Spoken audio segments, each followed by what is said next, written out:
హైదరాబాద్ దుండిగల్లో ఘోర రోడ్డు ప్రమాదం జరిగింది. ఈ ప్రమాదం ముగ్గురు ఇంజనీరింగ్ విద్యార్థులు మృతి చెందారు.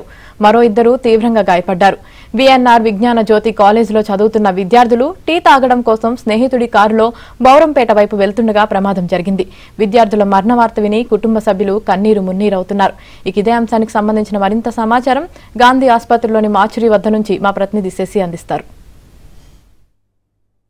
దుండిగల్ పోలీస్ స్టేషన్ పరిధిలో ఘోర రోడ్డు ప్రమాదం చోటు చేసుకుంది. అత్యధిక వేగంతో వెళ్తున్న ఒక కారు ఎదురుగా వస్తున్నటువంటి లారీని బలంగా ఢీకొట్టింది. ఈ ప్రమాదంలో ముగ్గురు విద్యార్థులు అక్కడికక్కడే మరణించారు. మరొక ఇద్దరు విద్యార్థులు తీవ్రంగా గాయపడ్డారు. అయితే మృతి చెందినటువంటి విద్యార్థులను విఎన్ఆర్ విజ్ఞాన జ్యోతి కళాశాల విద్యార్థులుగా ఇప్పటికే గుర్తించారు. అలాగే గాయపడిన వారు కూడా అదే కళాశాలకు సంబంధించిన వారిగా గుర్తించారు. ప్రస్తుతం ఈ ప్రమాదంలో అక్షయ్, అస్మిత్, హరి అనేటటువంటి ముగ్గురు విద్యార్థులు మరణించారు. అలాగే జశ్వంత్ తో పాటు నవనీత్ ఈ ఇద్దరు కూడా క్షతగాత్రులయ్యారు. ప్రస్తుతం తీవ్రంగా గాయపడినటువంటి ఇద్దరు మల్లారెడ్డి ఆసుపత్రిలో ప్రస్తుతం చికిత్స పొందుతున్నటువంటి సందర్భం. అలాగే మరొక ముగ్గురు చనిపోయినటువంటి వారి మృతదేహాలను గాంధీ మార్చురీకి తీసుకొచ్చారు. మరి కాసేపట్లో వీరి మృతదేహాలకు పోస్ట్ మార్టం కూడా నిర్వహించేటటువంటి అవకాశం అయితే ఉంది. ప్రస్తుతం మన దగ్గర మృతి చెందినటువంటి అక్షయ్ కుటుంబ సభ్యులు ఉన్నారు. వారితో ఒకసారి మాట్లాడే ప్రయత్నం చేద్దాం.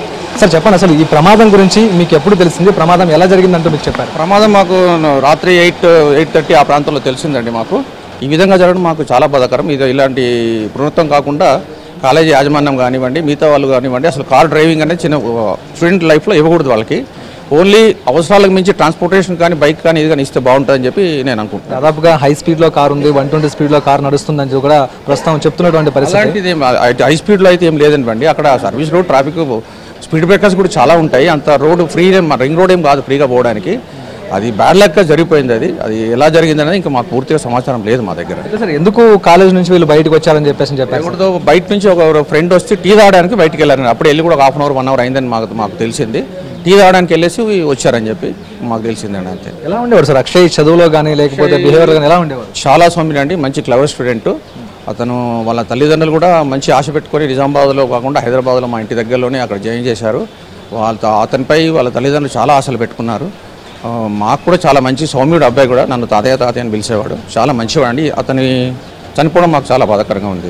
నిన్న సాయంత్రం 5:30 గంటల ప్రాంతంలో వీరంతా కూడా ఆ హాస్టల్ నుంచి బయటకు వచ్చారు. ఇటు అక్షయ్, అశ్విన్, అలాగే జశ్వంత్, నవనీత్ ఈ నలుగురు కూడాను అయితే హాస్టల్ నుంచి బయటకు వచ్చారు. టీ తాగి వస్తామంటూ కూడా వార్డెన్కు చెప్పి బయటకు వచ్చారు. అదే సమయంలో అక్షయ్కి సంబంధించినటువంటి స్నేహితుడు హరి బయట నుంచి కారు తీసుకుని వచ్చాడు. వీరంతా కూడా ఐదుగురు కలిసి కారులో బయలుదేరారు.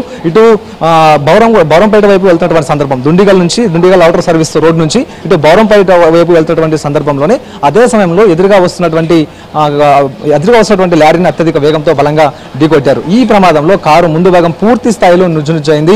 ఇక అక్షయ్కి సంబంధించినటువంటి మృతదేహం కారులోనే ఇరుక్కుపోయింది. అయితే ప్రమాద సమయంలో అక్షయ్ కారు నడుపుతున్నట్టుగా తెలిసింది. అయితే అత్యధిక వేగంతో కారు ఉన్నటువంటి సమయంలో బలంగా లారీని ఢీకొట్టడంతో ఒక్కసారిగా కూడా కారు ముందు భాగం పూర్తి స్థాయిలో లారీ ముందు భాగంలో ఇరుక్కుపోయినటువంటి సందర్భం కూడా ఉంది. అక్షయ్ మృతదేహాన్ని బయటికి తీయడానికి చాలా వరకు కూడా సమయం పట్టింది. సుమారుగా గంటకు పైగా సమయాన్ని వెచ్చించాల్సినటువంటి పరిస్థితి ఏర్పడింది. పూర్తి స్థాయిలో కారులో ఇరుక్కుపోవడంతో ఆ కారుకు సంబంధించినటువంటి ఇనుప కమ్మీలను వేరు చేసి ఆ తర్వాత అక్షయ్కి సంబంధించినటువంటి మృతదేహాన్ని బయటికి తీసుకొచ్చారు. ఆ తర్వాత హరి, ఆ తర్వాత మరొకరి మృతదేహాన్ని కూడా ముగ్గురు మృతదేహాలను గాంధీ ఆసుపత్రికి తరలించారు. ప్రస్తుతం మరి కాసేపట్లో గాంధీ ఆసుపత్రిలో పోస్ట్ మార్టం కూడా నిర్వహించడానికి ఇటు వైద్యులు ఏర్పాటు చేస్తున్నటువంటి సందర్భం కూడా కనిపిస్తుంది. ఇక వీరి ముగ్గురికి సంబంధించినటువంటి మరణ వార్త విన్న తర్వాత కుటుంబ సభ్యులు తీవ్రంగా రోధిస్తున్నటువంటి సందర్భం. హాస్టల్లో ఉన్న తర్వాత పిల్లలను బయటికి పంపించకుండా పర్యవేక్షించాల్సినటువంటి బాధ్యత వార్డెన్ల మీద ఉన్నప్పటికీ కూడాను బయటికి వెళ్ళి వస్తామంటే ఎలా పంపించారంటూ కూడా పేరెంట్స్ ఇప్పటికీ నిలదీస్తున్నటువంటి సందర్భం కూడా కనిపిస్తుంది. సో మొత్తానికి వార్డెన్కి సంబంధించినటువంటి నిర్లక్ష్యం కావచ్చు, ఆ తర్వాత